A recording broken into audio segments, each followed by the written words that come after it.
Professor Friedman, let me ask you what may turn out to be a long and rather convoluted question.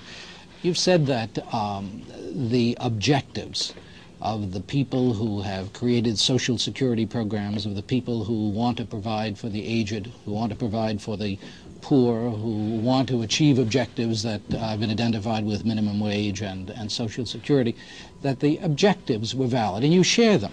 Absolutely. Now, if you share them, how would you have achieved those objectives? The only way you can achieve them, How? in my opinion, which is by voluntary cooperative action. You see, I think there's been one underlying basic fallacy in this whole set of Social Security and welfare measures, and that is the fallacy, this is at the bottom of it, the fallacy that it is feasible and possible to do good with other people's money. Now, you see, that view has two flaws. If I'm going to do good with other people's money, I first have to take it away from them.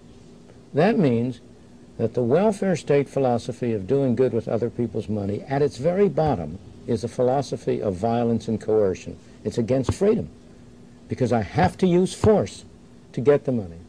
In the second place, very few people spend other people's money as carefully as they spend their own. Let me take this down to the situation in New York City right now.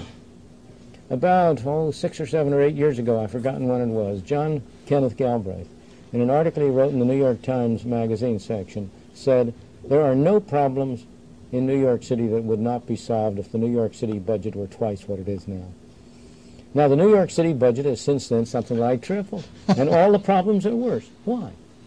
Because the fact is that it's a confusion to identify the city with the people. The New York City's budget is higher, but that means that the people of New York have less to spend. It's only been transferred from people individually to the city. Now, who spends the money more carefully?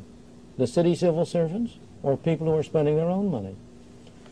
Now, of course, you may say to me, but when the city spends the money, it'll go for the good things, and so even half of it is wasted, it's better off. But that's nonsense. City civil servants and others are just like the rest of us. We're all of us interested in pursuing our own objectives. The label, again, on the bottle may be welfare or health or education, but you have to look at all of the places where it drops off en route to going there.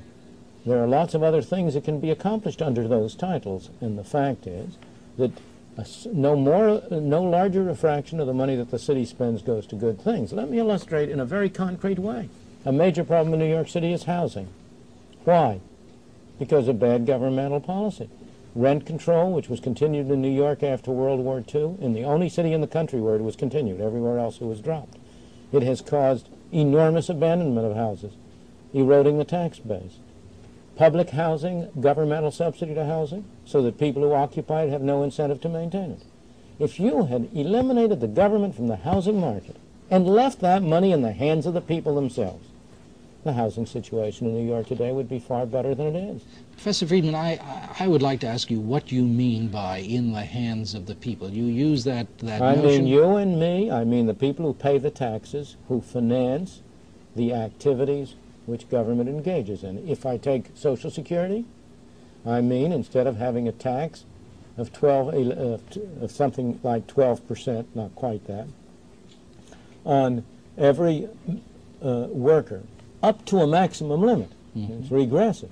Instead of having that tax, if I let him have that money himself, he would be able to invest it in a program for his own old age, which would yield him greater benefits than on the average he can get from the amount that he's now paying. Suppose we grant that and say that that's absolutely true, no question about that. Aren't we in a position, though, of looking back as responsible people to the point at which we had to recognize that many individuals were not doing this? That's a misconception, I believe, of what the historical circumstance was. There is no doubt that in the Great Depression of the 30s, many people were not able to take care of themselves, lots of them. But that wasn't because they hadn't been prudent, hadn't saved, because there was a real problem of providing for old age. That was because of the catastrophe called the Great Depression, which was itself produced by government mismanagement. The Great Depression didn't arise out of any natural flaw in the system. It arose because some wise men sitting around in Washington and down here in Wall Street in New York decided to follow policies which reduced the quantity of money by a third over 4 years, which drove this country into an utterly unnecessary depression. Now, given the conditions you were in 33, given that the mistake had been made, I have no doubt that major social action was called for. And I really have no criticism to make of the emergency action which was undertaken at that time in the form of WPA, PWA, direct relief. I think you had to do it at that time, given the state you were in. But Social Security isn't one of those things. And I do not believe that it can be demonstrated that in the absence of Social Security, any large number of elderly people would be unable to provide for themselves. But let's look at that a little farther. Suppose that 5% of the elderly would not be able to provide for themselves. Does it make sense to impose a program on 100% of the people in order to do something about 5%?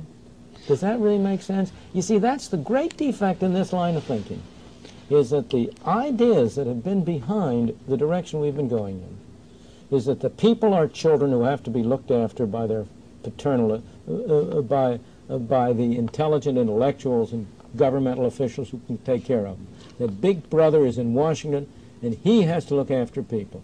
Now, I think it's Big Brother that has to be looked after and not the people. Professor Friedman, would it be fair not to use the phrase Big Brother, but to say, yes, the assumption has been that there needs to be, call it what you will, leadership, there needs to be direction, there needs to be even the coercion that you find so distasteful.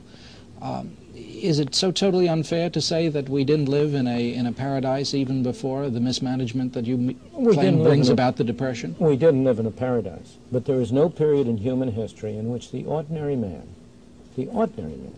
had as great an improvement in his lot in life as in the 19th century in the United States when the government was of trivial importance. Then what accounted for the movements, the very strong and positive movements to bring about governmental action? What accounted for those movements, those were fundamentally intellectual movements. They originated primarily in Britain and elsewhere. What accounted for them, I think, is a complicated story. I won't profess to give a whole answer, but I think the important part of the answer is that it's a natural human tendency to take for granted the good things that happen and to regard as the workings of the devil the bad things. And that if a bad thing comes along, you say, my God, we ought to pass a law and do something about it. That's a very natural human tendency. I think the remarkable thing, the thing that needs to be explained, is not why we've had a movement toward collectivism and toward more government control, because that's been the natural state of mankind for thousands of years. The remarkable thing, in my opinion, from an intellectual point of view, is how you ever managed to get a century or a century and a half in which the dominant philosophy was the opposite. That's the exception.